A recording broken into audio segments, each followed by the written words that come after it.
So our third part is focusing with very specific to the Canadian regulation for these market situations. So Canadian competition policy, the evolution of a Canadian competition policy started in somewhere in 1890. So it's a long time, long ago. It's about 35 years ago. So Canadian competition policy began. By the 1950s, the following activities were illegal. They are considered to be illegal under the 1950 competition policy.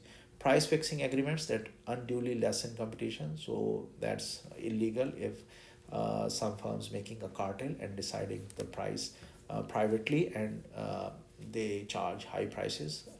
Mergers or monopolies that operate to detriment of the public interest. So mergers and acquisitions and all these things which convert the firm into a monopoly, that is also not allowed under the 1950s. Unfair trade practices are also banned under the 1950s competition policy. Now, what's a lesson? Are Amazon and Facebook the standard oil for the 21st century? Growing monopoly power is blamed for high corporate profit in recent years. Firms in technology sectors have a network effect whereby product gains additional value as more people consume it. Once a critical mass of users occurs, other users push to adopt the standard. Facebook and Amazon, now considered industry standards, make it hard for the potential entrant to enter into these industries.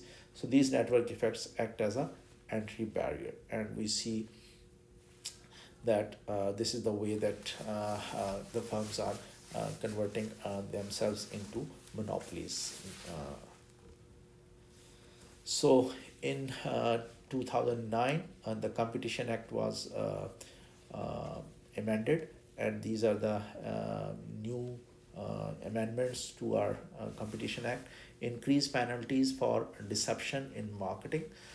If you are creating a deception to the consumer or users of the product by different marketing techniques, that is also illegal, and you have to pay penalties for it. More towards a greater prosecution of a significant cartel agreements.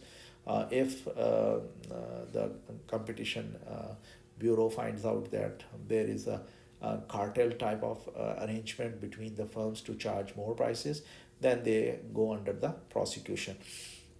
Introduce a two-stage merger review process, and we see that in a very recent days, the Shaw and Rogers were under the review for mergers, and it took about 4 to 5 years to decide that. So that's now make the government make it more rigorous and more comprehensive reviews at two different stages for firms to apply for the mergers, because the objective is that too much market share not goes to one firm so that they can behave like a monopoly. Monetary penalties for abusing a dominant position in the marketplace. And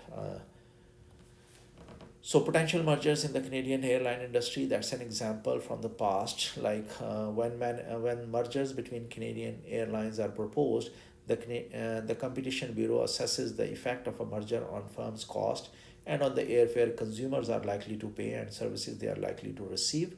And in the summer of 2019, the board of directors of the Air Transat approves a takeover offer from Air Canada.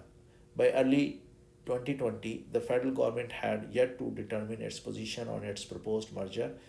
As it turned out, the two airlines terminated their proposed merger in April 2021 due to the concern expressed by the competition authorities in Canada and Europe. That's a Air Transat is an airline which operates mostly between Canada and Europe. Now, what are the future challenges for these competition laws and regulations?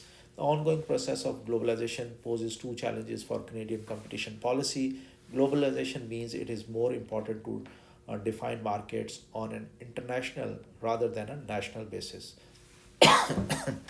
firms will locate in countries with a lax competition policy, which incentivizes the countries to standard their competition policy. So these are the challenges under new globalization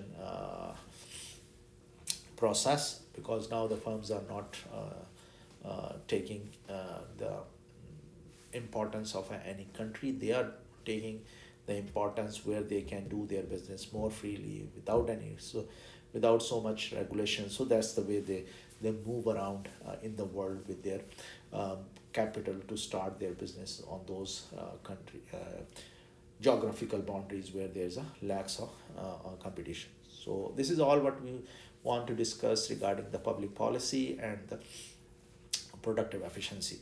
I hope you enjoy this, and it's important that you have to go over these videos to understand the whole idea of market structures.